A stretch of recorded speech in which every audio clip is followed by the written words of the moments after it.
Okay, this is the first session, the end of the first session of our Pique Assiette, three-dimensional Pique Assiette mosaic workshop in my studio. And I'm going to start with Sheila's. Can I show you this? Amazing. With her Port Marion china, she's creating an English garden. And Robin's cleaning up here. She is tired for the day. She has worked hard. Look, this is so pretty. Terry, I want to show everybody yours. Very fun, colorful. Janet, let's see that rose. Wonderful, yay, I love the rose. That's really going to be beautiful. And Julie, I love the color combination of the purple and the green together.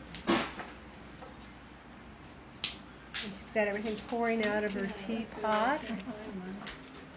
Allie. That's what I was going to do.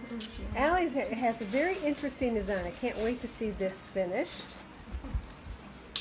And Sheila is my mid-century modern student. And what's the name of the artist you like? Alma Thomas. Alma Thomas. New Grange. Alma Thomas. Those are the Yeah. And Anna, you just got to see this one. It's different than everybody else's because that's what Anna wanted to do. But you know what? It is turning out amazingly good. I'm loving it. Yay! Happy art. Happy art, Linda. So we have one more session of creating our 3D mosaic on Sunday. Lots of cutting, lots of shaping tessera, and then in the very last session on Tuesday evening, we'll grout these beauties.